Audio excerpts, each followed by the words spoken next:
A promoção Conexão do Assinante está terminando. Foram 4 semanas nas quais você participou e definiu a programação do GNT. A todos vocês, o GNT gostaria de agradecer e dizer que continuamos abertos às suas sugestões para melhorarmos cada vez mais a programação do canal. O vencedor desta semana foi Sigmund Freud, A Invenção da Psicanálise, documentário longa-metragem que conta a história da psicanálise. Uma história repleta de paixões, lirismo, ambições e loucuras. Fique agora com Sigmund Freud, A Invenção da Psicanálise.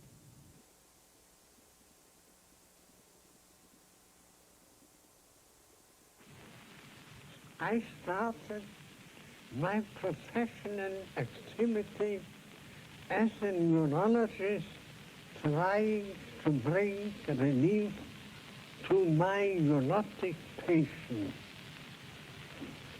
I discovered some important new facts about the unconscious. Out of these findings grew a new science, psychoanalysis. I had to pay heavily for this bit of good luck. Resistance was strong and unrelenting. In the end, I succeeded, but the struggle is not yet over. My name is Sigmund Freud.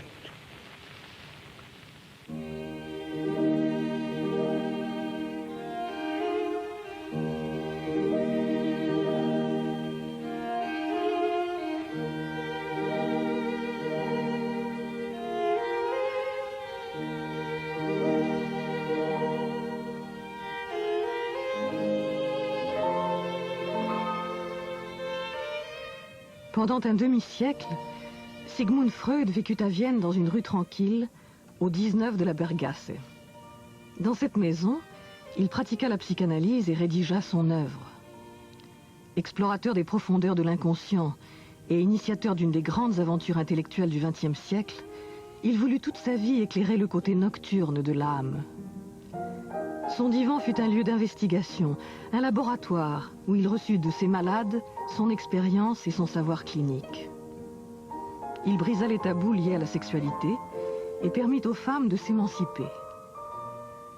Après avoir construit l'essentiel de ses théories, il décida de réunir chez lui un groupe d'hommes, médecins, historiens et écrivains, pour former la première association freudienne, la Société psychologique du mercredi.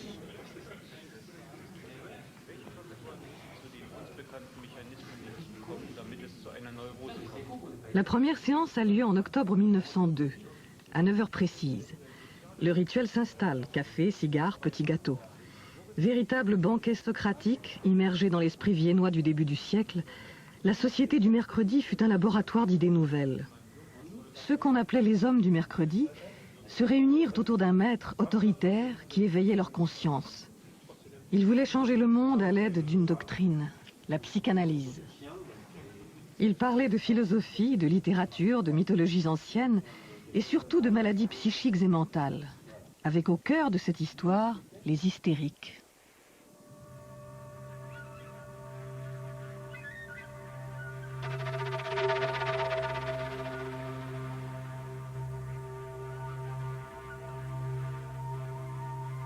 À l'hospice de la Salpêtrière, ancien arsenal construit sous Louis XIV, les folles sont isolées dans le quartier spécial des incurables et enchaînées. On les abandonne ainsi à demi nus, au milieu de leurs immondices. À travers les barreaux d'une grille, on leur distribue une nourriture faite de soupe froide et de déchets. Les hystériques soignent leurs compagnes en simulant à merveille leur maladie. Elles sont possédées par la manie de mettre en scène la souffrance des autres. Elles ont le génie du rire, des tragédies et du sanglot. Elles enseignent la folie du monde, la misère du peuple.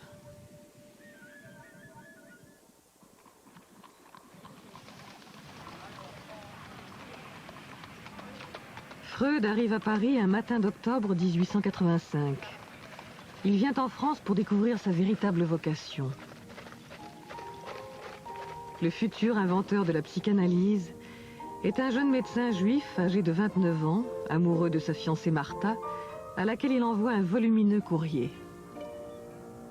J'ai maintenant une impression complète de Paris, et je pourrais devenir très poétique en comparant la ville à un énorme sphinx, prêt à dévorer tous les étrangers qui ne résolvent pas son énigme. Ce Paris est un rêve inextricable. Je me réjouirais fort de me réveiller.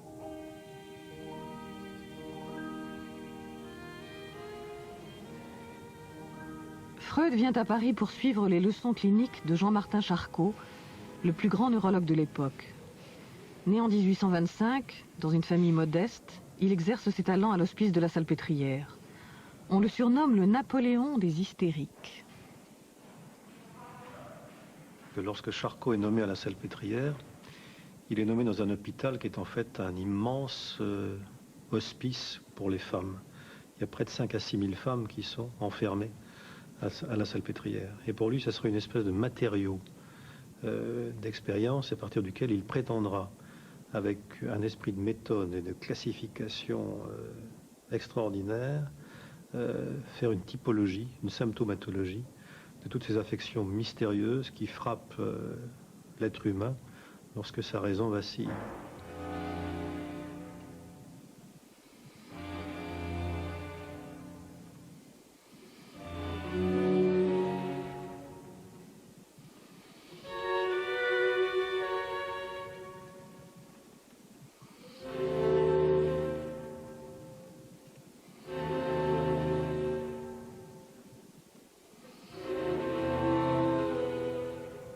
Connue depuis l'Antiquité, l'hystérie apparaît aux yeux des savants de la fin du siècle comme une maladie de l'utérus qui saisit le corps des femmes. Pour comprendre la nature des convulsions, les médecins plongent les patientes dans un état de somnambulisme ou de sommeil éveillé que l'on appelle hypnose.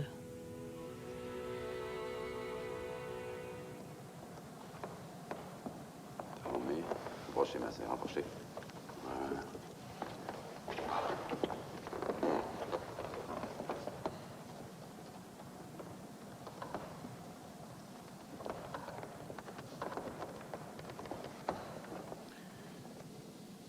La méthode de Charcot sera popularisée par ce fameux tableau de Brouillet, la leçon clinique de Charcot, les fameux mardis de Charcot à la Salpêtrière, où assistait toute la bonne société libérale et républicaine de Paris. Toute cette époque, 1860-1880, plonge dans la névrose hystérique. Emma Bovary est un magnifique cas de petite hystérie ou de petite hystérique. Baudelaire lui-même, dans son journal, parlera de la nécessité pour lui, poète, de cultiver jusqu'à la jouissance et la terreur son hystérie.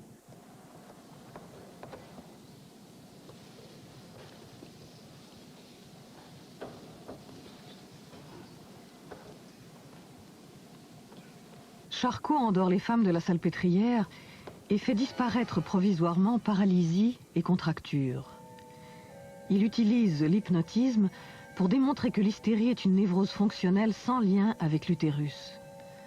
Aussi refuse-t-il de parler publiquement des causes génitales. Fasciné par le théâtre de l'hystérie, Freud remarque que la relation entre le médecin et ses patientes ressemble à une histoire d'amour. Il est ébloui par les leçons de Charcot.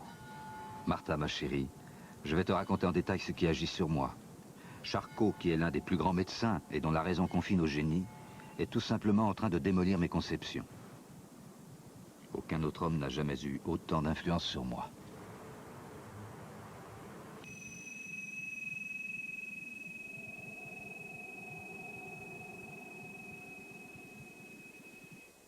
À partir de Charcot, Freud invente un lien nouveau entre hystérie et sexualité. L'hystérie, telle est la maladie dont Freud s'empare à l'orée du siècle pour avertir les hommes de leurs blessures originelles. La psychanalyse est une manière particulière de raconter l'angoisse, l'oubli, le souvenir, le temps, le déchirement. À la salpêtrière, le sexe des femmes parle à l'aide de convulsions. Aucune expérience de laboratoire ne saurait en venir à bout. Avec l'invention de la psychanalyse, les cris et les mouvements de la chair seront entendus, verbalisés. Ils deviendront un langage.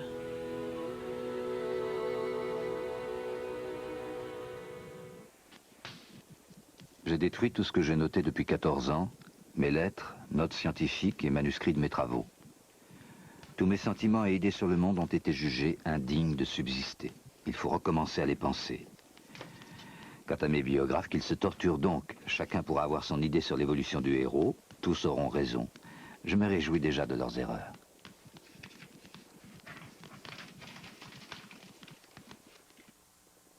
Freud est d'abord un homme sombre, compliqué, ambitieux, d'une intelligence extraordinaire et qui a un très grand désir d'être un grand homme. Dès le début, il a envie de faire des grandes découvertes. Je crois que ça n'est pas pour rien qu'il s'est comparé lui-même à un aventurier, à Christophe Colomb, et qu'il adorait les conquérants, Hannibal et Napoléon notamment, c'est-à-dire des conquérants militaires. Freud est habité par un grand désir, non pas de réussir au sens de faire des affaires. Après tout, il vient d'un milieu de la bourgeoisie juive, commerçante, c'est pas du tout ça. Il rêve d'être un homme de science, il rêve d'être un savant et de changer le monde.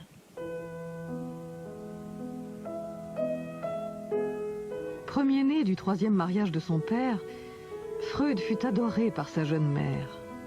Cet amour lui donna le courage d'affronter l'adversité avec une incroyable assurance. L'université où j'entrai en 1873 m'apporta d'abord quelques déceptions sensibles. Je devais m'y sentir inférieur et exclu de la nationalité des autres parce que j'étais juif. La première de ces prétentions qu'on voulut m'imposer, je ne m'y soumis résolument pas.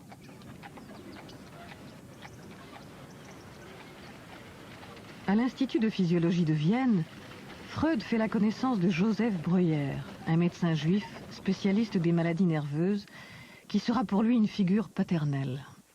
And one day, Breuer told him about this great case, Anna O, that had happened much earlier in 1880-82, and Freud kept saying, "Tell me more, tell me more, tell me more."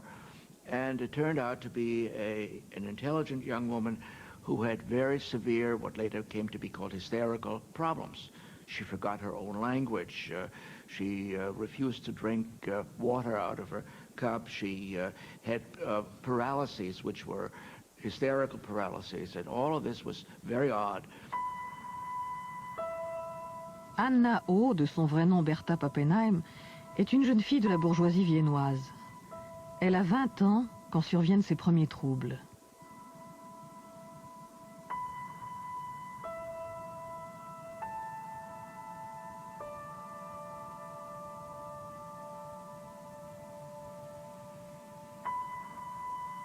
Condamnées à devenir des épouses rigides à l'image de leur mère, ces jeunes femmes de la bonne société viennoise aspirent secrètement à une autre vie. Mais personne ne les écoute. Incapables de faire face à leur destin, elles tombent malades. L'hystérie est le langage de ce désir échoué au seuil de la raison. Breuer, in a way working with his patient also, developed what came to be called the talking cure. That is, he would hypnotize her very gently and then ask her to talk, to remember this, to remember that. And then she would remember and she would talk about it. And this would in some way help the symptom to disappear, which greatly amazed Breuer, who worked with her for 2 years. And out of this came then the kind of first, if you wish, she was perhaps the first psychoanalytic patient in the world, or proto-psychoanalytic patient in the world. And Freud pushed this further than Breuer ever did. And this, of course, then becomes the ground for his own independent theory about sexuality and so on. Ils décident de publier leur grand livre inaugural, s'appelle Les études sur l'hystérie, qui sont composées de plusieurs histoires de cas, dont celui d'Anna O. Mais pourquoi est-ce que Freud et Breuer ont publié ce livre?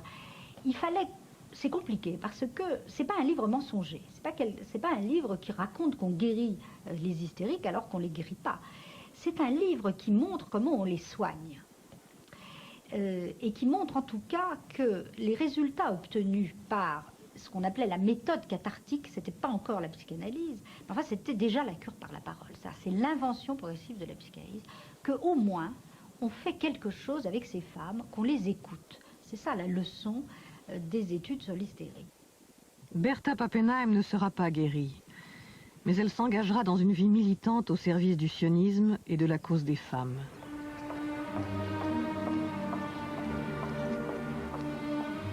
Dans l'imagination des voyageurs, la ville de Vienne évoque les cafés baroques, les pâtisseries élégantes. Impériale et cosmopolite, elle accueille les styles les plus divers. Freud avait une aversion profonde pour Vienne. Il n'y voyait qu'hostilité à sa doctrine.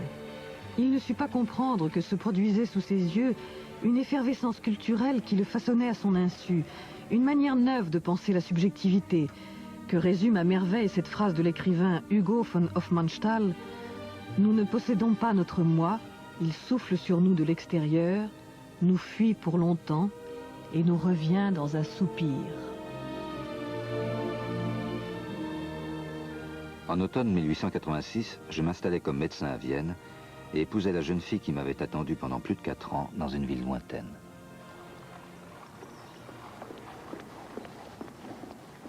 Lorsque Freud ouvre son cabinet privé, il soigne surtout des femmes de la bourgeoisie viennoise atteintes de névrose, maladie des nerfs, neurasthénie, hystérie. C'est en 1889 qu'une patiente, Fanny Moser, ordonne à Freud de s'écarter d'elle et de ne plus bouger. « Ne me parlez pas, dit-elle, ne me touchez pas, écoutez-moi. » J'abandonnai donc l'hypnose et ne retins d'elle que la position couchée du patient sur un lit de repos, derrière lequel j'étais assis, de sorte que je le voyais, mais sans être vu de lui. Il invente le divan, il se retire pour que la parole, pour que ce soit la parole qui devienne l'acte thérapeutique elle-même. Il n'y a plus rien, il n'y a plus de magnétisme, il n'y a plus d'hypnose, il n'y a plus de regard, il n'y a plus que la parole. C'est beaucoup plus intéressant que d'aller chercher dans l'inconscient endormi. Et donc les patients prennent l'habitude de raconter leurs souvenirs d'enfance, leurs fantasmes, etc. Passionné par ces découvertes, Freud laisse le sujet parler librement. En écoutant cette parole chaotique, il assigne à la sexualité une place fondamentale.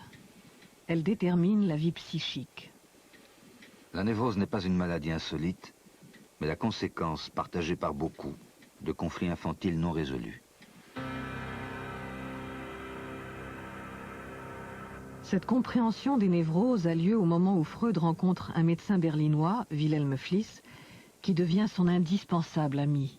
Fliess had very strange theories. He was a specialist, ear, nose, and throat specialist, and he believed that the role of the nose, or catarrh of the nose, or something, would be some crucial influence on sexuality and help in the prognosis as well as diagnosis. Freud went along with this and exchanged ideas with him. Et Freud va avoir un amour fou pour cet homme, qui est un peu son alter ego pendant des années, avec lequel il correspond. On a appelé ça la naissance de la psychanalyse, parce qu'à travers toutes ces lettres, c'est l'époque où il élabore toutes ces théories, la bisexualité, la théorie de la séduction, sa première théorie de l'appareil psychique. Toutes les nuits, entre 11h et 2h, je n'ai fait qu'imaginer, transposer, deviner, pour ne m'interrompre que lorsque je me bouillonne et fermente en moi, et je ne fais qu'attendre de nouvelles poussées. Nous n'échouerons pas, mon cher Wilhelm. Au lieu du passage que nous cherchons, nous découvrirons peut-être des océans, dont nos successeurs... C'est à ton intention, cher ami, que je relate tous ces faits. On sait généralement que la neurasthénie est fréquemment due à une sexualité anormale, mais ce que je soutiens, c'est que la neurasthénie n'est qu'une névrose sexuelle. Wilhelm Fliess vit à Berlin. Freud et lui se retrouvent régulièrement pour de longues discussions auxquelles ils donnent le nom de congrès. Ils échangent leurs idées, mais aussi leurs malades. À travers cette relation passionnelle, Freud tâtonne et adopte toutes sortes de théories extravagantes. C'est en se trompant, puis en rectifiant ses erreurs, qu'il construit ses principales hypothèses. T'ai-je déjà révélé, oralement ou par écrit, le grand secret clinique. Je suis encore tout en dessus-dessous, à peu près certain d'avoir résolu le problème de l'hystérie et de la névrose obsessionnelle en trouvant la formule du choc sexuel et de la volupté sexuelle infantile. Quand par exemple il élabore sa théorie de la séduction, c'est-à-dire quand il pense que à l'origine de toute névrose, il y a un traumatisme réel. Ça veut dire les enfants ont subi des traumatismes sexuels réels dans leur enfance. Que fait Freud? Il ne se contente pas d'être un homme de laboratoire qui va faire des recherches comme sur des grenouilles. Il se dit mais ça a pu m'arriver à moi. Donc Freud va être habité par une interrogation sur lui-même. Je crois que c'est ça, la grande force de la psychanalyse et de Freud, c'est qu'au lieu de considérer le malade et le patient comme un objet à étudier de l'extérieur, il passe d'abord par une analyse de lui-même pour savoir s'il n'a pas vécu lui-même la même chose. Les savants de la fin du siècle attribuent une grande importance à la sexualité. Freud pense d'abord que toute névrose a pour origine une séduction réelle vécue dans l'enfance, viol ou attouchement. Puis il renonce à cette hypothèse d'une corruption naturelle de la société. Les abus et les violences existent dans les familles, mais la séduction ne rend pas compte de l'imaginaire sexuel propre à chaque sujet. Freud invente alors la théorie du fantasme. Et si on veut vraiment comprendre ce qui se passe dans l'inconscient et ce qu'est le trouble psychique, eh bien, l'hystérique est habitée par des réminiscences, des fantasmes. Et c'est elle-même qui invente des séductions qui n'ont pas eu lieu. Donc on souffre de choses qui viennent de soi-même. Et là, la perspective est complètement changée, c'est-à-dire que là c'est la psychanalyse. C'est la psychanalyse et on sort complètement de toutes les théories de l'époque. C'est-à-dire, eh bien, le sujet va s'interroger sur lui-même. Donc on n'a même plus besoin de l'endormir, on n'a pas besoin de découvrir un autre que lui qui l'habiterait, il est habité lui-même par cet autre, etc. Et ça, c'est la révolution freudienne. He's a great, wonderful contradiction. He's a revolutionary who's a bourgeois. It's a wonderful kind of, and the man who thought up the things he did, infantile sexuality, homosexuality is not a crime, it's not a sin, it's not a disease, all these things he said, which were presumably, you know, terrible things to say. At the same time, he's a perfect bourgeois. That's one of the things that makes him so interesting. Freud en famille, entouré de sa femme Martha, épouse exemplaire, et de sa belle-sœur Mina, sa confidente, Freud mène une vie de patriarche autoritaire. Il consacre son temps à ses recherches, à ses patients, à ses disciples. Ses 3 fils reçoivent une éducation libérale, tandis que ses 3 filles sont élevées selon un modèle plus traditionnel. Chaque été, Freud loue une maison sur les hauteurs de Vienne. Il y passe ses vacances en famille et se détend en inventant des jeux pour ses enfants et ses petits-enfants, comme en témoignent ces images voilées tournées par un proche.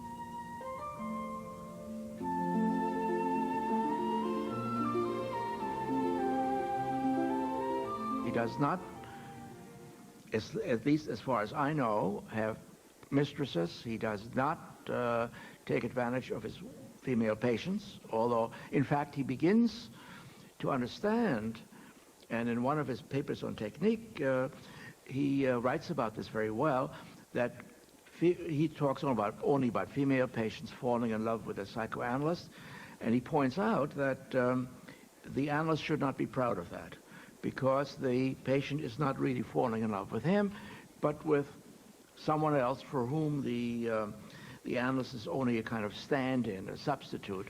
And the thing to do is not to have an affair, but to analyze what's going on. And he uses very nice, cool, you know, technical language like positive transference in order to show that there's no reason to regard yourself as handsome and irresistible when you're only being, you know, as I said, a substitute for someone in real life, and that the situation on the couch and behind the couches the analyst sits is not what might be called real. It's real enough, but it's not like the outside world.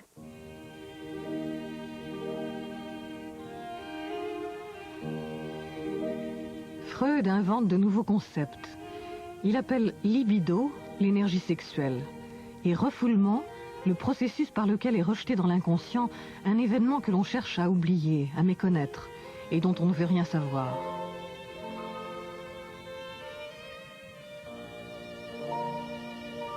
Dans l'inconscient, rien ne finit, rien ne passe, rien n'est oublié.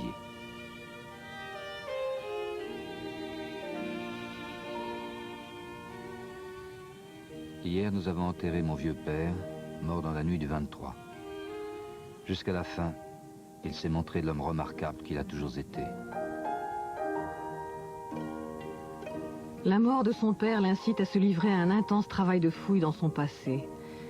C'est le début de son auto-analyse. Curieux d'antiquité et de culture lointaine, Freud collectionne les objets. Cette passion archéologique l'entraîne au cœur des anciennes civilisations et lui révèle que le destin de chaque homme est lié à celui de l'universalité humaine.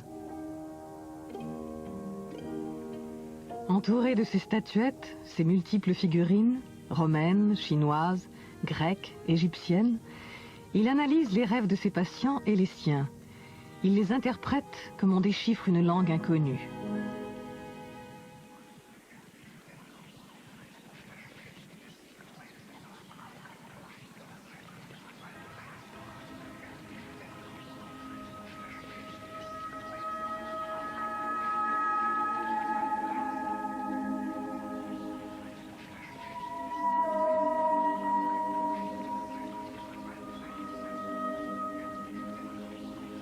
L'interprétation des rêves.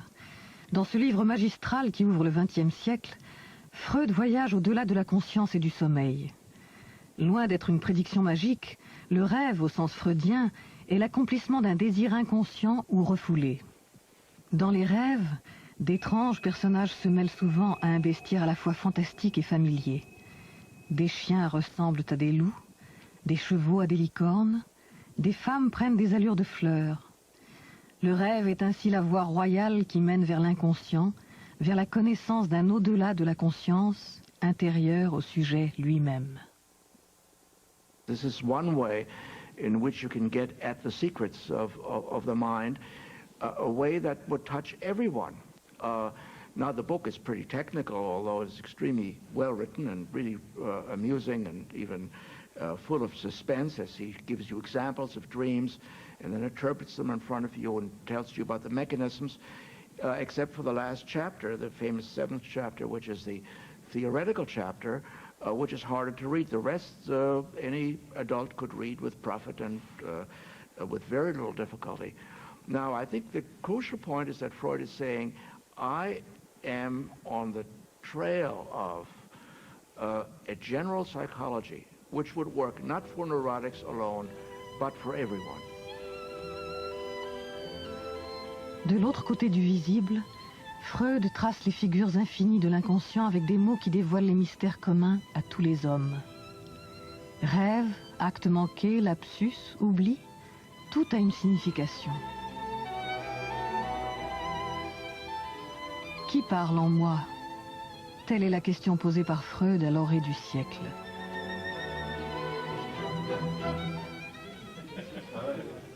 Le livre sur les rêves marque une nouvelle étape dans la vie de Freud et le début des soirées du mercredi. Brouillé avec son ami berlinois Wilhelm Fliess à cause d'une sombre histoire de vol d'idées, Freud a besoin de transmettre son savoir. Autour de la longue table ovale, les hommes du mercredi sont de plus en plus nombreux.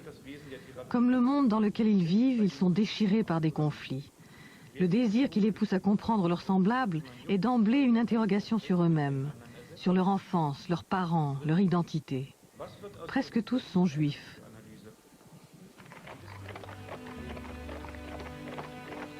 Étrange situation que celle de Vienne au début du siècle. Le déclin de l'Empire austro-hongrois fit de cette ville paradoxale le creuset d'une culture centrée sur le refus de l'avenir, la fascination pour la mort, l'amour de l'atemporalité. Les fils de la bourgeoisie rejetèrent les illusions de leur père. Peintres, musiciens, écrivains et savants refusèrent la notion même de progrès. Parmi ces intellectuels, nombre d'entre eux étaient juifs. Face à l'antisémitisme, ils s'interrogèrent sur leur judéité, c'est-à-dire sur la manière de continuer à se penser juif dans un monde sans Dieu et sans religion. L'un d'entre eux, Karl Kraus, est célèbre pour la férocité de sa plume. Critique littéraire et politique, il fonde un journal, Die Fackel, le flambeau, dans lequel il dénonce la corruption et les idées progressistes. Il devient un redoutable adversaire de la psychanalyse. Un de ses aphorismes est resté célèbre. La psychanalyse invente les maladies qu'elle prétend guérir. Il est aussi un adversaire du mouvement féministe naissant. L'idée dominait que si les femmes sortaient du modèle de la famille patriarcale, la société entière risquait d'être anéantie par un virus de féminisation et d'abaissement des valeurs viriles. Rien ne ressemblait plus à cette image et à cette peur de la déchéance que le long règne de l'empereur François-Joseph. Sombrant progressivement, il paraissait accablé sous le poids d'une féodalité d'un autre âge.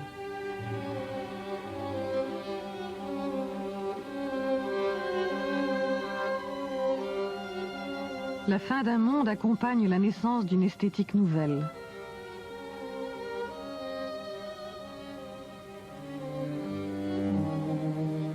Avec d'autres créateurs, Gustav Klimt lance le mouvement de la sécession. C'est le début d'une modernité de l'art autrichien. Sans connaître la psychanalyse, Klimt témoigne dans son œuvre d'une même approche de la réalité. Il célèbre les rêves d'angoisse, de sexe et de mort que Freud découvre chez ses patients.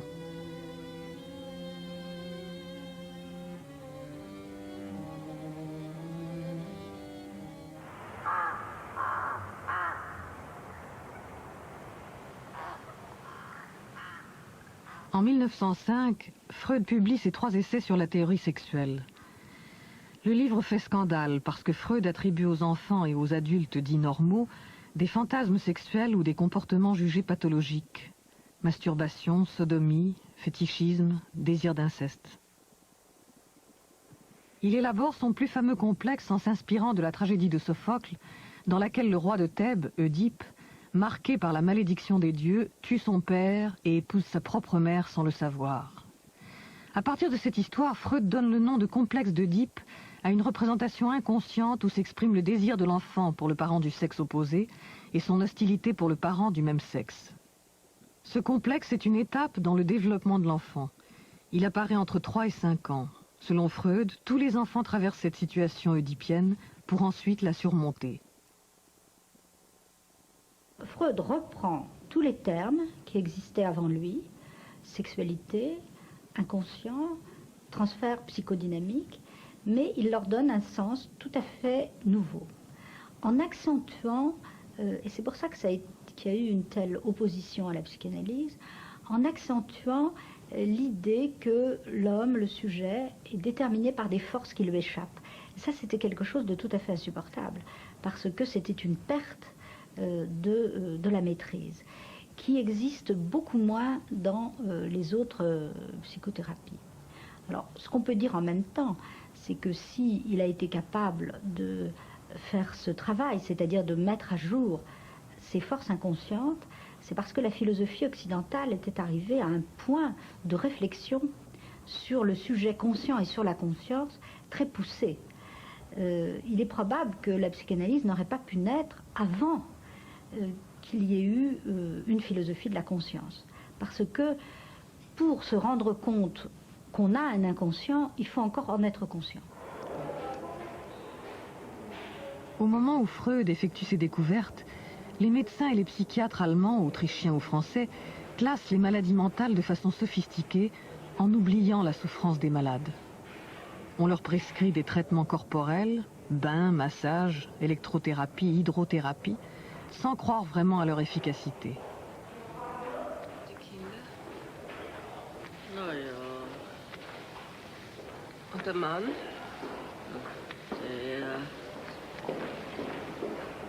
La psychanalyse conteste ce nihilisme thérapeutique en proposant d'écouter la parole du patient et en réinventant l'idée d'une possible guérison.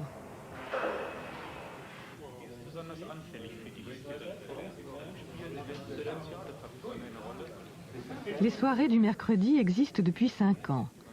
On y parle toujours de l'hystérie, de la cure psychanalytique, du refoulement, du transfert. Les hommes du mercredi forment un cénacle autour du père fondateur. Ils sont sa horde sauvage. Ils admirent Freud qui se montre souvent autoritaire et intransigeant. Tous sont frappés par son regard, sa lucidité, son pessimisme, sa fascination pour la mort et le sexe. Ils se nourrissent de son enseignement et de son génie clinique. 1907 est une année importante. Elle marque la rencontre de Freud avec Carl Gustav Jung, un an après leur premier échange de lettres. 50 ans après, Jung se souvient.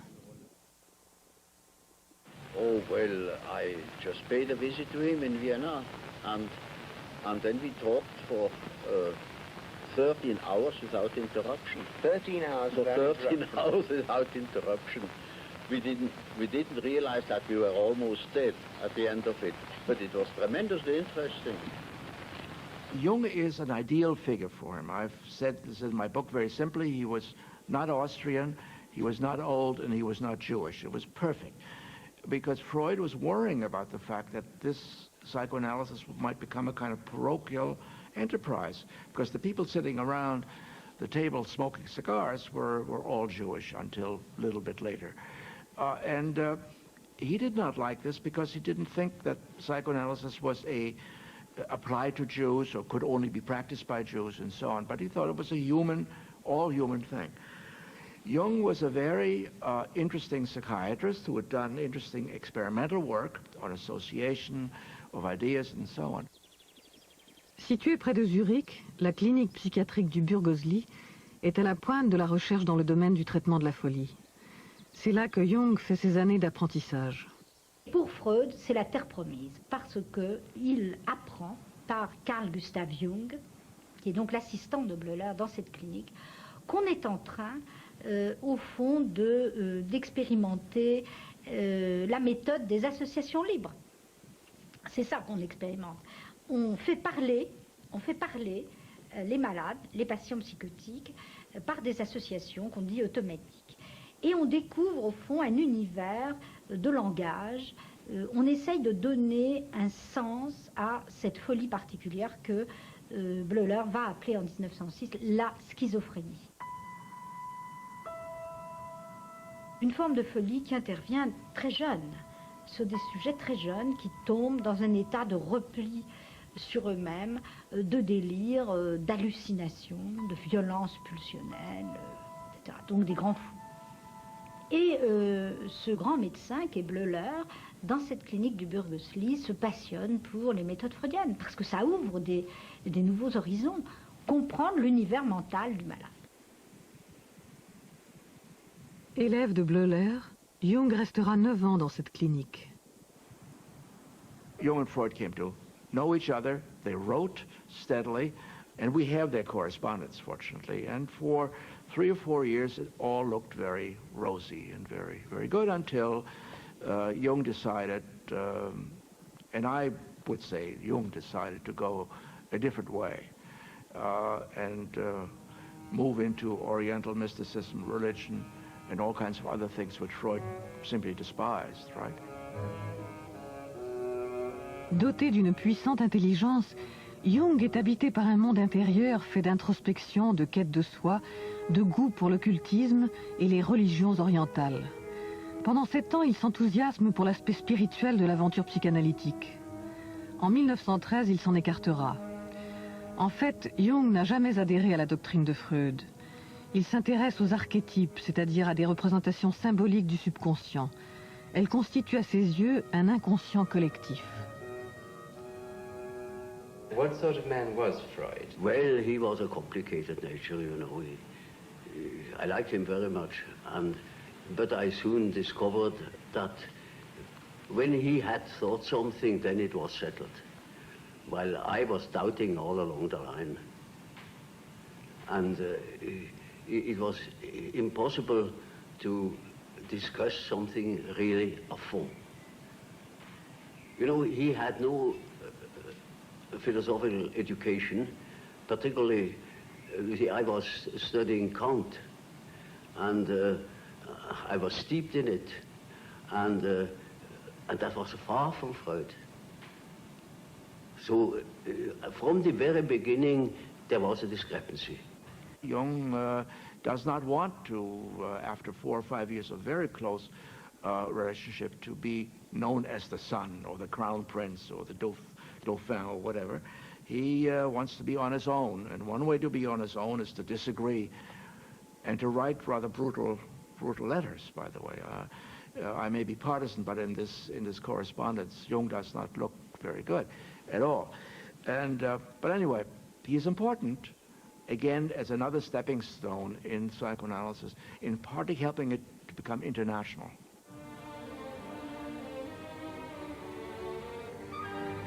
Au cœur de l'Empire austro-hongrois, Budapest est la deuxième ville de l'histoire à s'ouvrir au freudisme.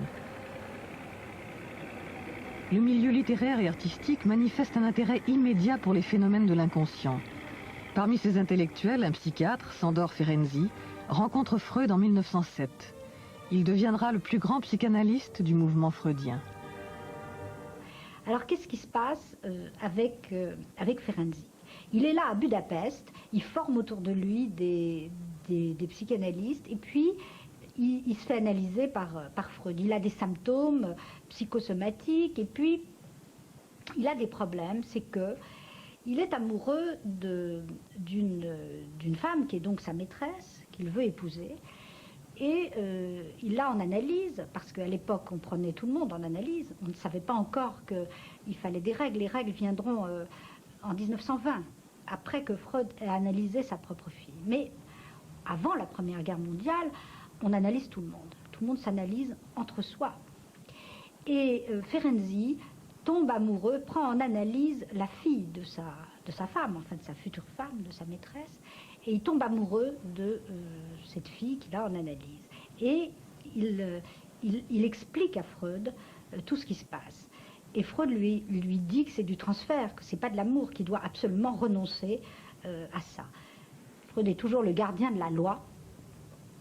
Et Ferenczi obéit, analyse ce qui se passe, et termine au fond son analyse avec Freud en disant cette phrase extraordinaire: c'est terrible, c'est beaucoup mieux comme ça, bien sûr, je suis devenu raisonnable, mais l'analyse m'a normalisé. Comment caractériser Ferenczi? Il est le premier à mettre l'accent sur la relation archaïque à la mère. Il a compris quelque chose très tôt, c'est qu'il y avait des patients pour lesquels un soutien de type maternel qui aurait manqué dans l'enfance, il faut que des patients le retrouvent dans la cure. C'est ça son idée. Donc, il pense que le lieu analytique doit être, enfin la séance, on doit pouvoir embrasser les patients, les toucher, leur dire des gentillesses, accepter leurs cadeaux. Et ça, évidemment, Freud s'y oppose. Et donc, c'est ça, Ferenczi. C'est l'inventivité clinique permanente. Budapest, le 6 janvier 1910. Cher monsieur le professeur, il me semble que je suis comme ce vieil ingénieur de chemin de fer de ma connaissance qui s'arrête devant une locomotive immobilisée sur la voie et s'écrie avec une admiration naïve: c'est tout de même une belle invention. Depuis des années, je m'occupe du matin au soir de psychanalyse. Je suis un tâcheron de cette méthode. C'est mon métier et mon pain quotidien. Et pourtant, il ne se passe pas de jour sans que je doive m'arrêter en plein travail pour admirer les progrès incroyables de la connaissance de l'humanité, malade et bien portante. C'est tout de même une belle invention. Pendant 25 ans, ces deux hommes vont s'écrire plus de 3000 lettres. C'est une des plus belles correspondances dans l'histoire de la psychanalyse. Cher ami, ma crampe de l'écrivain est en nette amélioration. Suite à votre impressionnante sommation de m'accorder du repos, j'ai pris un nouveau patient d'Odessa. Un Russe très riche, souffrant de sentiments de compulsion, mais je suis plus efficace que jamais. Sergei Konstantinovitch Pankeev. Ce jeune homme russe de 23 ans est atteint de troubles psychiques graves. Les membres de sa famille ressemblent aux personnages des romans de Dostoïevski. Son père était mélancolique, sa mère obsédée par des maladies, sa sœur s'était suicidée et deux de ses oncles étaient atteints de folie. Quand il arrive à Vienne pour être analysé par Freud, il a déjà vu plusieurs grands psychiatres de l'époque. Il va très mal et Freud lui dit cette phrase absolument extraordinaire. Il raconte tout son périple, les sanatoriums, les cliniques. Et Freud lui dit on a cherché les raisons de votre malaise dans un pot de chambre. Alors maintenant, on va les chercher en vous. Ça voulait dire quoi? Ça voulait dire on n'a rien fait. Kommen Sie. Strecken Sie sich bequem aus. Reden Sie. Lassen Sie sich einfach reden.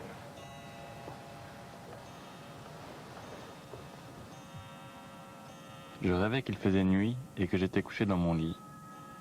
Tout à coup, la fenêtre s'ouvre d'elle-même et à ma grande terreur, je vois que sur le grand noyer en face de ma fenêtre, plusieurs loups blancs sont assis.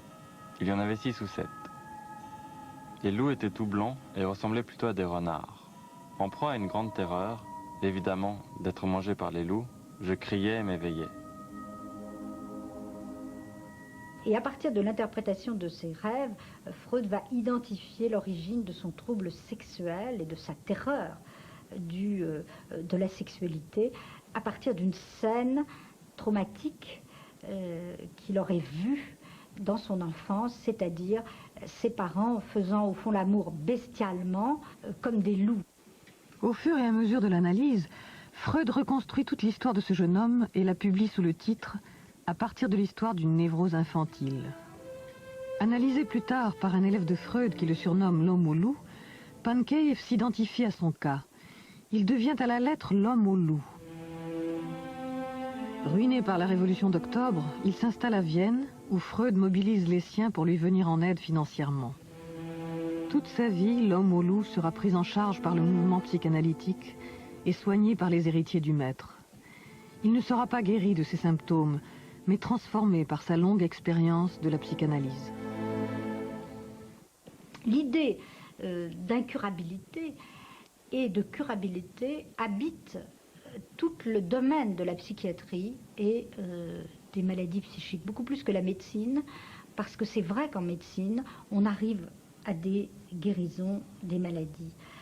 On arrive à guérir des maladies en médecine, mais dès qu'on a guéri une maladie, il y en a une nouvelle qui ressurgit.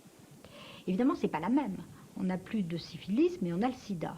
Quand on n'aura plus le sida, il y aura autre chose. C'est-à-dire la maladie, depuis Bichat, comme l'a démontré Bichat, c'est comme la mort.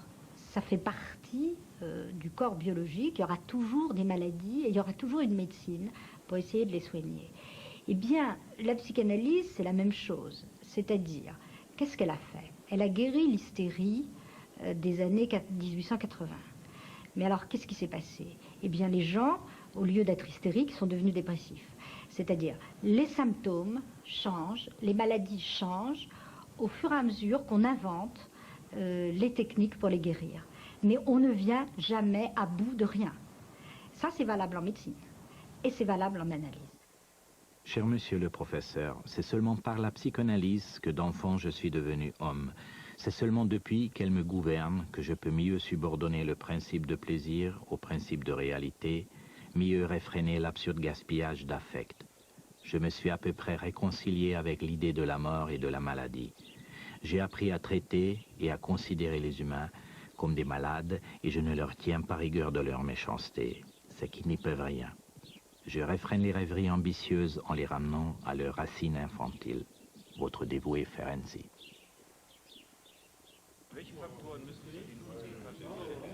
En 1910, les séances de la Société du mercredi sont transférées de l'appartement de Freud à un collège des docteurs. La fièvre des commencements se dissipe. L'Académie succède au banquet. 1910, c'est aussi l'année où Freud fonde l'Association psychanalytique internationale et demande à Jung d'en assurer la direction. Le congrès de Weimar de 1911 réunit tous les ténors du mouvement psychanalytique international. Jung en est le président malgré des désaccords de plus en plus manifestes. 2 ans plus tard, ce sera la rupture avec Freud. Un autre homme entre alors en scène qui comptera dans l'expansion du mouvement. Ernest Jones, un médecin anglais né au pays de Galles. And what struck me most of all about it was what an extraordinary man he must be, because he seemed to listen to his patients. And I'd never heard of anybody listening to his patients before.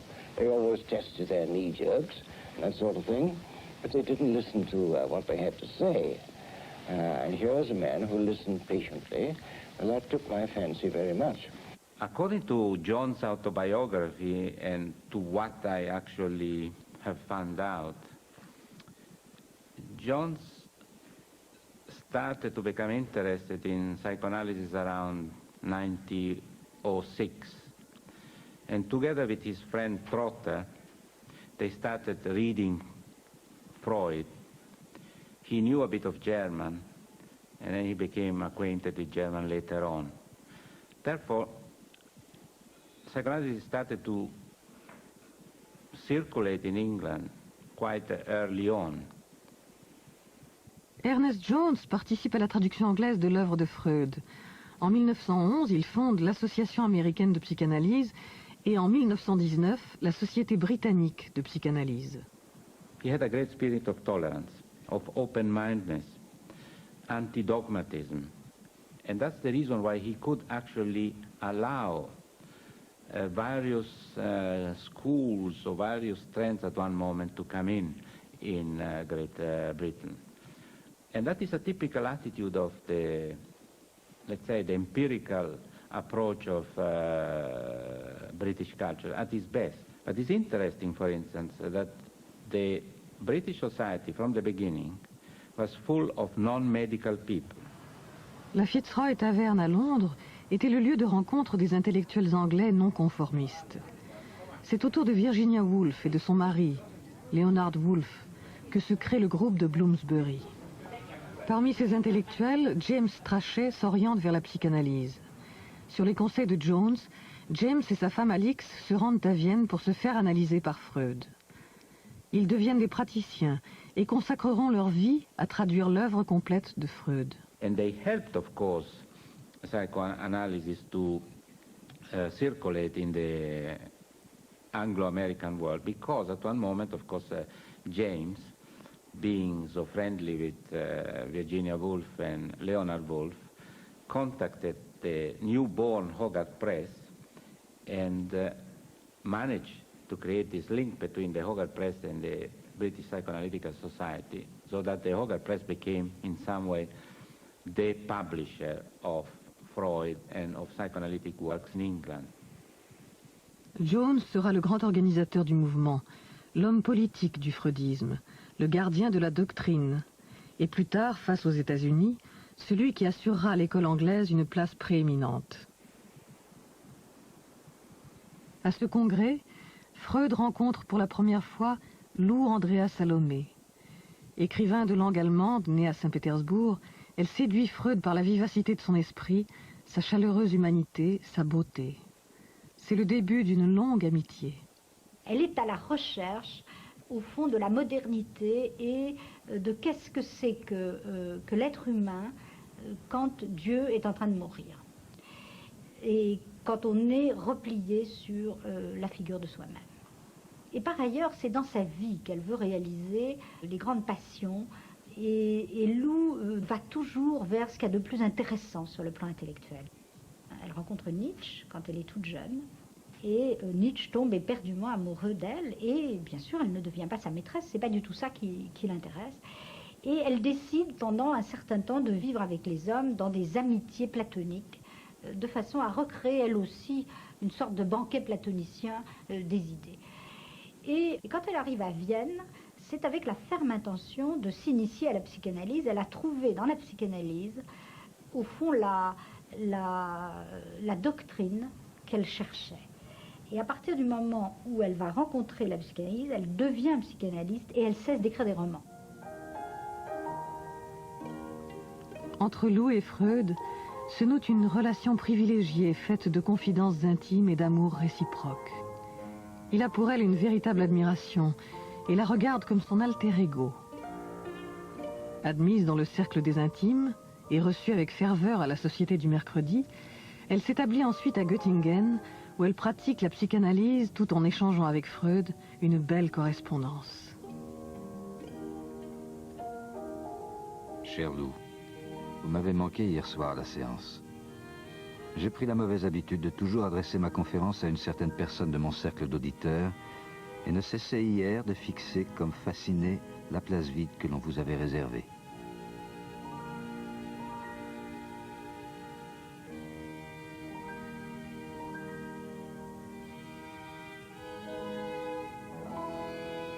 28 juin 1914. Cher ami, je vous écris sous le coup de l'assassinat surprenant de Sarajevo, dont les conséquences sont tout à fait imprévisibles. Il me semble bien que la participation personnelle tienne ici peu de place. 2 mois plus tard éclate la Première Guerre mondiale. Comme des millions d'hommes, Freud ne croit pas à la durée de ce conflit. Il se sent solidaire du destin de son pays. Passé le temps des illusions, il exprime son pessimisme dans une lettre à Lou Andrea Salomé. L'humanité, je n'en doute pas, se remettra même de cette guerre, mais je suis certain que ni moi ni mes contemporains, nous ne retrouverons un monde heureux. Tout est trop horrible. Et ce qu'il y a de plus triste, c'est que tout arrive comme la psychanalyse aurait pu le prévoir, d'après sa connaissance de l'homme et de son comportement.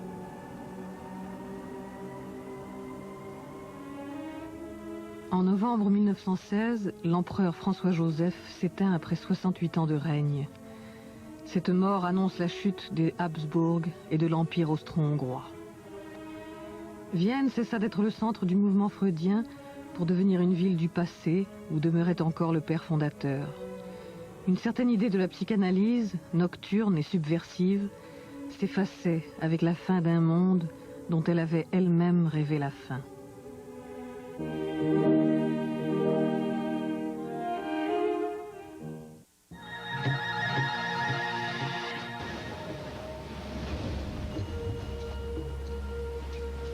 No Ano Internacional dos Oceanos, o GNT mergulha fundo numa superprodução.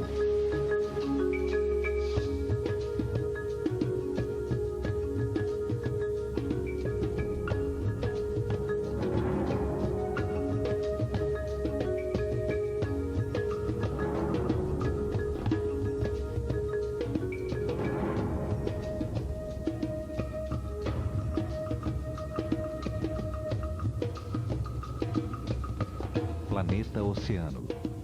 Em setembro, no GNT.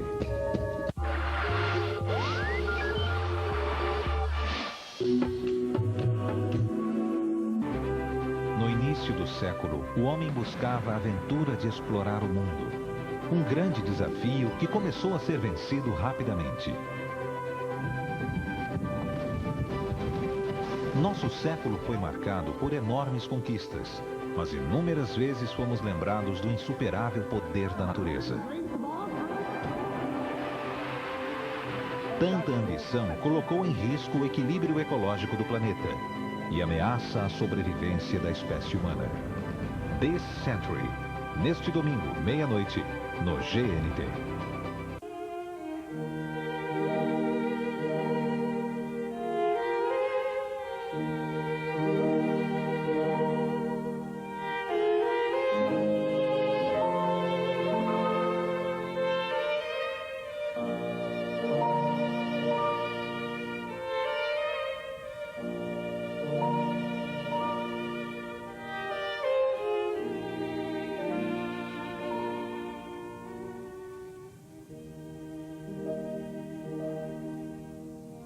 Au moment où éclate la Première Guerre mondiale, Freud a élaboré une partie essentielle de sa doctrine.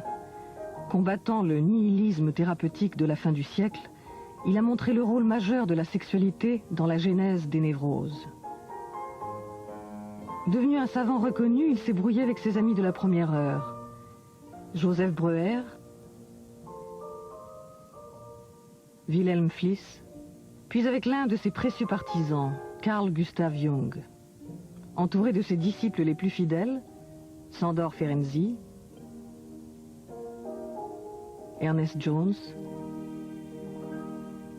Karl Abraham, il fonde en 1910 le mouvement psychanalytique international qui va conquérir le monde.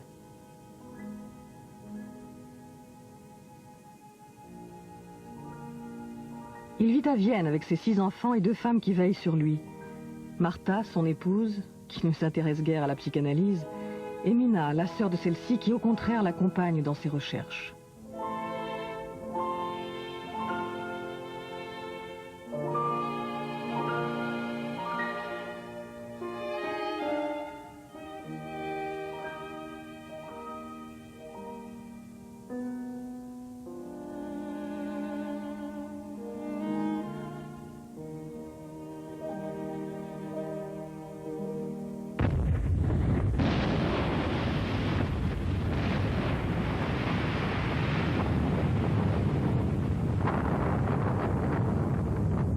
début du conflit, Freud est pris d'un accès de patriotisme de courte durée.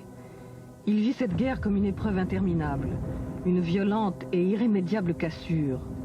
Et il s'inquiète pour ses fils envoyés au front.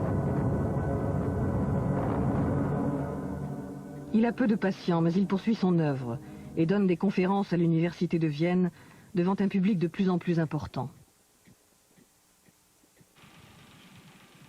La guerre relance le débat sur l'origine traumatique des maladies nerveuses. Les psychiatres sont sollicités par les hiérarchies militaires pour dépister les simulateurs qui cherchent à fuir les combats. Ils utilisent des traitements électriques ou hypnotiques pour guérir les paralysies et les terreurs causées par le feu des grenades et des canons.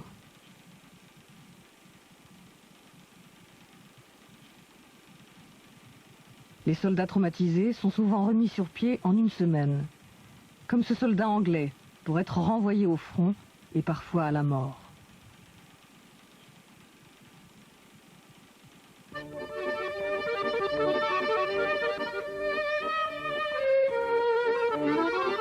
Après la Première Guerre mondiale, le paysage de la psychanalyse se transforme. Les écrivains et les intellectuels viennois ont l'impression d'avoir perdu leur identité. Les conditions de vie après la guerre sont terribles. Freud consacre une large part de ses activités à sa propre survie. Nous sommes tous devenus des mendiants affamés, mais vous ne m'entendrez pas me plaindre. Je suis un homme debout et je ne me tiens en rien responsable des folies du monde. La défaite des empires centraux annonce l'insurrection hongroise.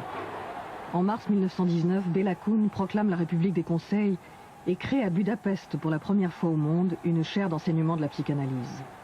Sándor Ferenczi est nommé à ce poste. 4 mois plus tard, la commune est réprimée dans le sang par les troupes de l'amiral Horthy, dictateur fasciste. Les psychanalystes prennent la route de l'exil et s'installent à Berlin.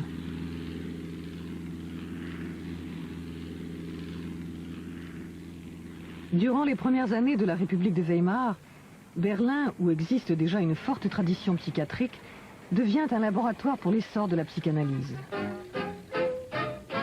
La capitale allemande accueille l'avant-garde du mouvement psychanalytique mondial.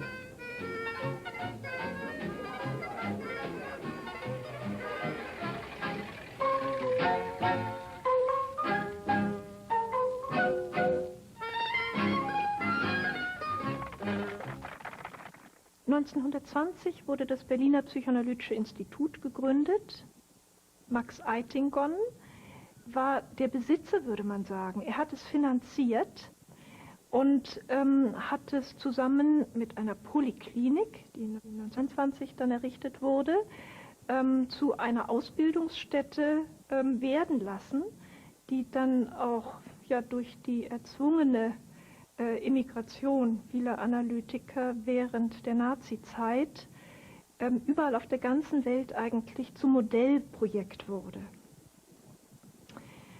Anfangs haben sich die Psychoanalytiker vor allem so ärmeren Bevölkerungsschichten zugewandt. Leuten, die verarmt waren und aufgrund ihrer neurotischen Entwicklung auch auf keinen grünen Zweig kamen. Und im Laufe der Zeit, also je mehr sich die Psychoanalyse so herumgesprochen hatte, desto mehr Zustrom bekam sie auch von Intellektuellen. Premier institut de formation du monde, la Polyclinique de Berlin va rayonner pendant plusieurs années. Les patients payent leur cure en fonction de leurs revenus et chaque thérapeute est obligé de mener au moins une cure gratuite. Cet engagement social offre de nouvelles perspectives au freudisme. Les candidats formés à la Polyclinique admirent Karl Abraham, premier médecin à avoir exercé la psychanalyse à Berlin dès 1907. Il est la figure orthodoxe du mouvement. Karl Abraham muss wirklich eine sehr imponierende Gestalt gewesen sein. Er hat so als erster die Psychoanalyse ja in Berlin eingeführt und auch in verschiedenen Vorträgen auch gegen die schlimmsten, abfälligsten Bemerkungen immer wieder verteidigt. Von Freud wird er als Roche de Bronze bezeichnet. Und er hat, was ich doch sehr eindrucksvoll finde, es ist nicht nur seine Originalität im Denken und in der Theorie, sondern auch seine Fähigkeit, eine Gruppe von Schülern, die aber nicht hörig sind, in höriger Abhängigkeit zu ihm standen, um sich herum zu sammeln und gleichzeitig auch ein loyaler Kontrapunkt zu Freud zu sein. Er war nicht in allen Dingen Freuds Meinung und Freud respektierte das. Parmi les nombreux élèves qu'il a formés, l'une va devenir célèbre, Mélanie Klein. Née à Vienne, en 1882, dans une famille juive, elle se marie très jeune et se rend à Budapest, où elle découvre l'œuvre de Freud. Her first analyst was Ferenczi, who actually understood Klein's geniality, and was Ferenczi who actually suggested that he should get interested in analyzing children. And then later on, due again to her personal circumstances, she went to Berlin and she met Abraham there, Karl Abraham, and started an analysis with him. There is a letter that Abraham writes to Freud where he describes the work that Melanie Klein was doing with very small children. And again, it's Abraham who says, well, the future of psychoanalysis will pass through Melanie Klein. What she's doing is something so new.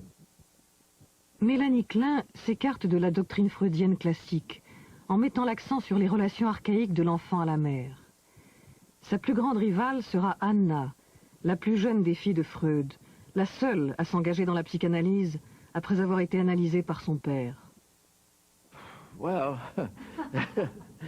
you know, Freud had certain rules about psychoanalysis, yes, and he published these rules in these famous papers on technique. And one rule was you do not analyze anybody who's close to you, like a friend.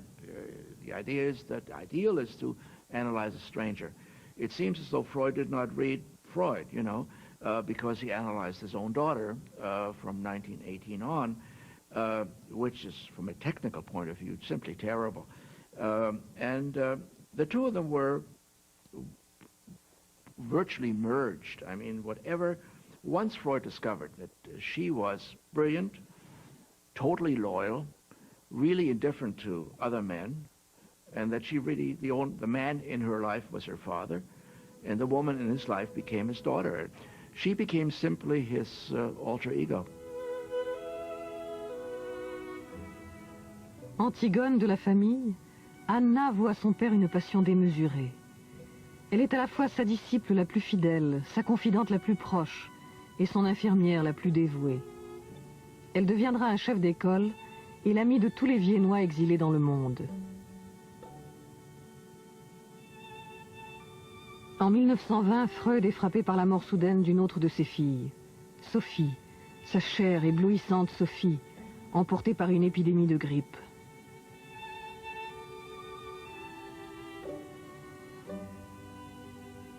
Toute vie tend vers la mort.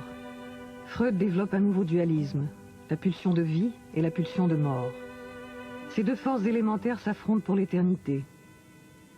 Son livre, Au-delà du principe de plaisir, reprend le thème de la mort et inaugure le remaniement de sa conception de l'appareil psychique. And then 3 years later, he goes on to develop the idea that the mind is divided not only by the drives, life against death, sexuality against aggression, but also almost, if you wish, a geographic division, which you can't quite find, as it were. He draws a little diagram. But the id, which is essentially inaccessible directly, it's, as it were, so deeply buried that the only way in which you can get at it is indirectly, by mistakes, by dreams, by symptoms, and so on, which show something bubbling up inside. The ego, which is the id, of course, is totally unconscious. The ego, which is partly unconscious, partly conscious, and the superego, which is also partly conscious, partly unconscious. Now, the superego can be called simply, if you want, the conscience. although it's a little more complicated than that, but it has some similarities. And the ego is, in a way, the part of the mind which deals with mastery of the world. It's in relation to outside forces. It acts on them. It receives them. It reinterprets them. It organizes the mind. But it is also partly unconscious. So it's not simply what we might call reasonable thinking, although that's part of it. And this division then serves to underscore the fact that mental conflict, which he has always been interested in, that mental conflict is simply everywhere. Because these three agencies, let's say, id, ego, superego, are very rarely completely at peace with each other. And what you can get is a kind of suspension of hostilities, a truce, but much of the time, let us say, the superego will attack you. It is mostly, if not always, but mostly negative, punitive, is itself a source of feelings of guilt, and so on. Now, this is actually, it turned out, I think, that this idea, plus the idea of the two fundamental forces, which are in opposition to one another, turned out to explain much more about mental operations than before. So in that sense, it's a real gain in clarity. Ces nouvelles théories ne sont pas facilement acceptées par les disciples. Mais les candidats qui veulent se faire analyser par Freud pour devenir psychanalystes sont de plus en plus nombreux. La plupart d'entre eux viennent des États-Unis. Ils cherchent à saisir le sens de la pratique analytique à travers une cure personnelle. Les Américains, à partir des années 1910 et jusqu'en 1925, s'enthousiasment pour la psychanalyse. Parce que pour eux, c'est une thérapie du bonheur. Ils sont à leur façon très créatifs, les Américains. Il ne faut pas faire de l'anti-américanisme primaire, comme Freud l'a fait. Freud a dit, la psychanalyse va aux Américains comme une chemise blanche à un corbeau, je crois. C'est sa phrase. Donc il les détestait. Il les détestait, on comprend pourquoi. Parce que quand ils ont commencé à venir se faire analyser à Vienne, en 1919, 1920 et jusqu'en 1930, pour cet esprit complexe, viennois, européen, qu'était Freud, habité par la mort, habité par des paysages, quoi qu'il en dise, je ne sais pas, de l'esthétisme de la Renaissance, de toute la culture classique. Eh bien, qu'est-ce qu'ils voyaient arriver? Des puritains qui avaient envie que les gens soient heureux. Rien n'est plus étranger à Freud que ce genre d'histoire. Freud cherche à disséquer l'âme humaine. Il est l'héritier du romantisme d'un côté. Et quand il est clinicien, il cherche à guérir, il ne cherche pas à adapter. C'est deux choses différentes. Il cherche à ce que quelqu'un comprenne ses symptômes, non pas aille mieux, se comprenne. C'est à la gare de Vienne, en 1921, que plusieurs Américains et quelques Anglais arrivent pour rencontrer le maître. L'un d'entre eux, Abraham Gardiner, psychanalyste et anthropologue, se souvient.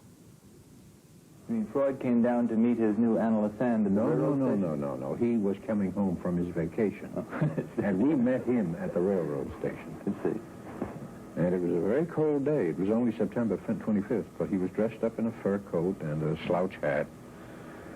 And I was rather disappointed because I expected a more imposing-looking man. He was rather short. He was? Yes. He wasn't tall. He was only about 5'6", I would say. And not terribly imposing, extremely friendly, and very glad to see me, and... Did he speak English? Perfect. Perfect. And I was analyzed in English. $10 a session. Oh, that was a fabulous fee. Yeah. That was an enormous fee, considering that the dollar brought 3,300 crowns. So that meant 3,300 crowns times 10. That's 33,000 crowns. Imagine what that was if a good meal in Vienna cost 75 crowns. He was an extremely penetrating in his insights, by the way. This man was uncanny in his insights. But it was all draped around the Oedipus complex. He referred occasionally, he'd say, well, of course, this is an anal erotic thing and this is an oral erotic, but he wasn't systematic about it. Il est de nouveau frappé par un deuil. Son petit-fils préféré, Heinz, le fils de Sophie, meurt en 1923. Je supporte très mal cette perte. Je crois n'avoir jamais éprouvé un tel chagrin. Tout m'est devenu indifférent. Cette même année, son médecin détecte une tumeur cancéreuse à la mâchoire. Pendant quelque temps, il cache la vérité à Freud. Ernest Jones, son biographe et ami, fut le témoin des souffrances qu'il a endurées. It went on for 16 years. He had 23 operations in that time, major operations, with all sorts of things being done in between in the way of radium or X-rays or diathermy or different things to torture him, you may say, and manufacturing complicated dentures. Well, he was really never free of discomfort and mostly of pain.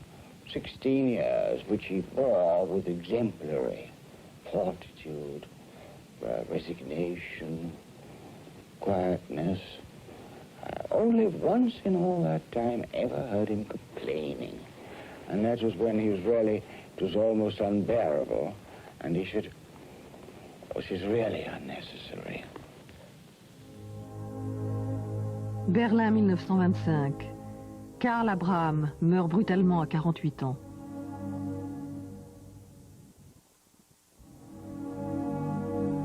Cette mort prématurée est ressentie comme un véritable désastre par les pionniers du freudisme.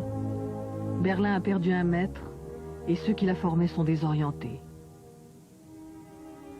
Mélanie Klein quitte l'Allemagne et se rend à Londres à l'invitation d'Ernest Jones pour y donner une série de conférences sur son approche analytique. Elle est la première à analyser de très jeunes enfants pour essayer de comprendre l'origine des psychoses. Ces théories emportent l'adhésion des praticiens anglais.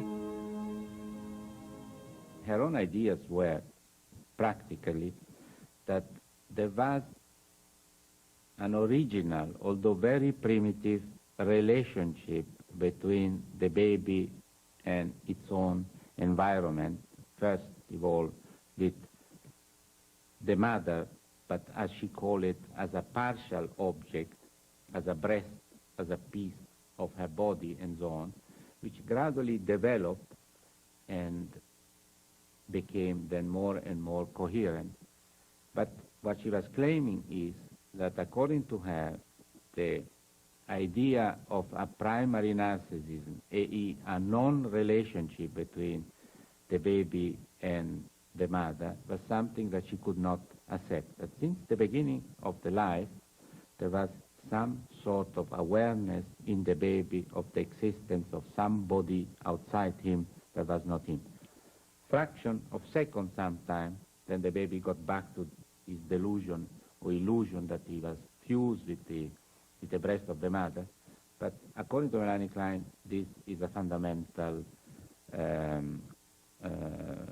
structural characteristic of our life. It's a very, in some way, tragic vision.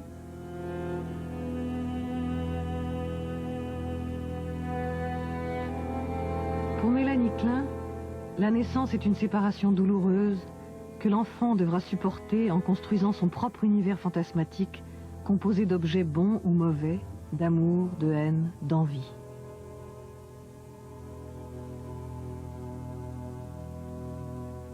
Elle est la première à développer une technique de jeu qui permet d'accéder à l'inconscient des enfants de 2 à 3 ans.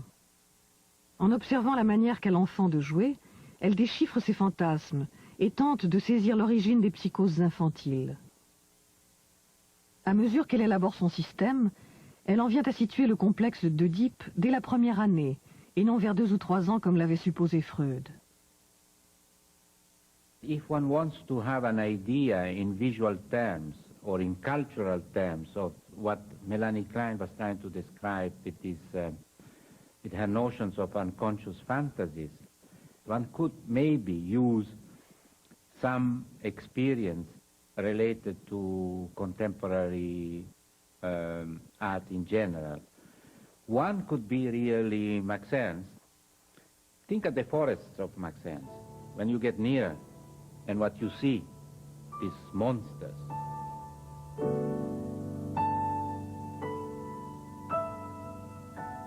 Max Ernst, André Breton, Salvador Dali, les surréalistes s'emparent des idées de la psychanalyse. Pour eux, elle est une expérience subversive qui révèle à l'homme sa vraie réalité. Le monde du rêve et de la folie, de l'invention et de l'altérité.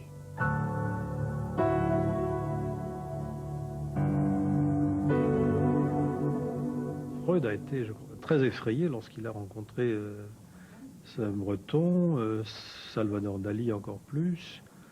Pour lui, manifestement, c'était des énergumènes qui utilisaient sa théorie sans l'avoir bien comprise et qui étaient plus du côté de la bouffonnerie ou de la dérision que du côté d'une démarche littéraire ou artistique valide. Encore une fois, Freud est quelqu'un qui reste fidèle à une esthétique très classique et, si je puis dire, goethéenne, d'ordre et de clarté et de lucidité. C'est un homme des Lumières. Donc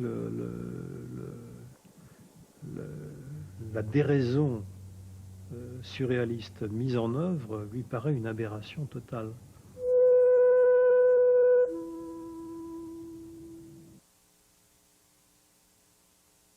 Les surréalistes célèbrent la beauté convulsive de la femme hystérique. Elle est à leurs yeux la nouvelle esthétique des temps modernes, comme l'extase mystique des femmes.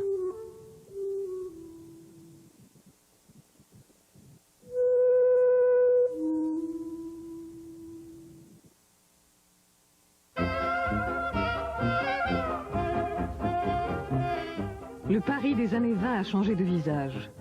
Les rues sont pleines de bruit, les cafés regorgent de lumière. C'est le début des années folles. Les femmes ont raccourci leurs robes et coupé leurs cheveux. Partout éclate un nouveau style de modernité. La psychanalyse fait son entrée avec retard dans le monde médical français et dans les salons littéraires. Alors pourquoi est-ce que la France est en retard? Pour beaucoup de raisons qui tiennent en effet à la caractéristique du savoir français. D'abord, il y a eu Pierre Janet, c'est-à-dire il y a eu donc un Freud français qui s'appelait Pierre Janet, qui était un psychologue, un des fondateurs de la psychologie clinique, de la même génération que Freud, et qui a élaboré lui aussi une théorie de l'inconscient psychologique, et qui avait au fond une célébrité presque aussi grande que Freud, et qui développait une théorie complètement aujourd'hui caduque, mais qui a rayonné pendant très longtemps. Il s'occupait aussi de malades hystériques, donc il y a une tradition déjà implantée. Il y a en outre quelque chose vraiment de très fort, c'est le pays probablement le plus germanophobe pour des tas de raisons. Deux guerres avec l'Allemagne. Donc, toute théorie qui arrive d'Allemagne est considérée comme une théorie Bosch en France. Donc ça fait obstacle. Malgré ces résistances, deux groupes voient le jour en 1925 et 1926. La Société psychanalytique de Paris et l'Évolution psychiatrique. Leurs fondateurs sont plus les héros d'une aventure que les théoriciens d'une doctrine. René Alendi, Eugénie Sokolnika, Henri Codet, Sophie Morgenstern, Adrien Borel, Rudolf Loewenstein, René Laforgue, Marie Bonaparte, Georges Parcheminet, Paul Schiff et Édouard Pichon. En France, Pichon est un personnage fascinant. À l'origine, c'est un grammairien, membre de l'Action française et admirateur de Maurras. Donc, rien ne prédisposait cet homme à s'intéresser à la psychanalyse. Il faisait même partie de ceux qui étaient les adversaires de la psychanalyse. Or, c'est un de ces personnages, comme moi je les aime bien, c'est un personnage paradoxal qui va s'intéresser quand même à Freud au prix d'une distorsion personnelle extraordinaire. Pourquoi? Parce que Pichon, c'est la grammaire d'Amourette et Pichon que nous avons tous étudié dans notre enfance sans le savoir. C'est par l'intérêt qu'il porte à la langue et donc au concept et à l'idée que la langue façonne le sujet, qu'il va s'intéresser à Freud. Il veut fabriquer un mélange de grammaire freudienne et de psychanalyse française. Et il va essayer de théoriser, de donner un contenu intelligent à cette psychanalyse à la française. Alors bien entendu, je ne sais pas comment dire, pour Freud, tout ça est des aberrations françaises. Pichon, ça n'existe pas pour Freud. Un deuxième personnage, beaucoup plus complexe, c'est René Laforgue, qui est né en Alsace, et en Alsace allemande. Donc lui a une très longue correspondance avec Freud, c'est un psychiatre, spécialiste des psychoses, et c'est lui le fondateur du mouvement psychanalytique français. C'est lui qui envoie Marie Bonaparte à Freud. Arrière-petite-nièce de l'empereur et richissime princesse de Grèce, Marie Bonaparte est obsédée par ses problèmes sexuels et dévorée par l'ennui de sa condition d'altesse royale. En 1925, elle fait la connaissance de Freud. Son analyse avec lui fera d'elle une autre femme. Freud écrira à René Laforgue. La princesse fait une très belle analyse, c'est une femme remarquable, homme pour plus de la moitié. Marie Bonaparte met sa fortune et son pouvoir au service du mouvement et traduit les œuvres du maître. Elle se rend fréquemment à Vienne et devient une amie de la famille.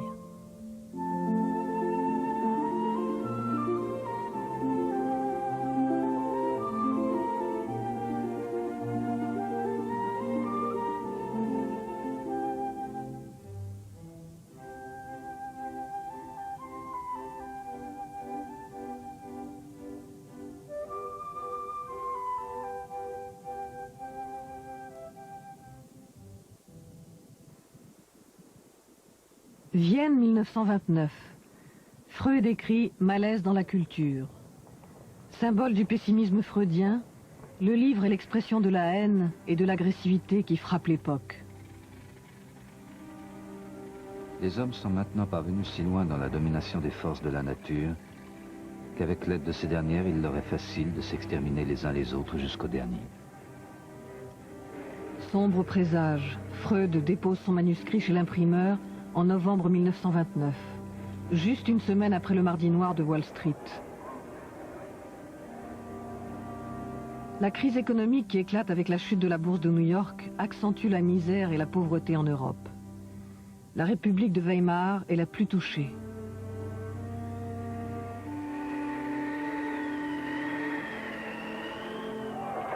En Allemagne, les incidents se multiplient, créant un climat de peur et d'insécurité qui profite au national-socialisme. En janvier 1933, Hitler est élu chancelier. La peste brune s'abat sur un monde qui n'a connu que peu d'années de paix. Ma langue est l'allemand, ma culture, mon œuvre sont allemandes. Je me suis considéré comme un intellectuel de culture allemande jusqu'à ce que j'ai remarqué la croissance d'un préjugé antisémite en Allemagne et en Autriche allemande. Depuis, je préfère me dire juif. Freud a toujours défini son judaïsme ou sa judéité sans définition. C'est comme les théologiens du Moyen Âge qui ont essayé à définir Dieu par ce qu'on appelle via negationis. On ne peut pas dire ce que c'est Dieu, mais on peut dire ce que Dieu n'est pas. Alors il dit, de temps en temps, je ne suis pas juif par religion. Je ne suis pas juif par nationalisme. Je ne suis pas. Et après tout ça, par exemple dans ce préface, il dit, vous avez le droit de me demander, sans toutes ces choses, comment vous trouvez que vous êtes juif? Qu'est-ce que ça veut dire? Et sa réponse essentielle, c'est « Je ne peux pas mettre cette chose dans des mots. Peut-être un jour, la science comprendra, mais c'est une question des émotions très très profonde de solidarité avec mon peuple, solidarité et cette profondeur même atteste à l'importance de cette dimension dans ma vie. Ce que Freud veut dire, c'est qu'il y a quelque chose de fondamental qui peut se transmettre au cours des générations, qui peut être refoulé, qui peut être sujet à l'anamnèse, toutes sortes de choses. Et que lui-même, il est héritier de cet héritage inconscient. Et pour ça, pas seulement qu'il ne veut pas se débarrasser de sa judéité, il ne peut pas. In Berlin, wie in anderen Universitätsstädten Deutschlands, wurden undeutsche und unsittliche Bücher von den Studenten eingesammelt und öffentlich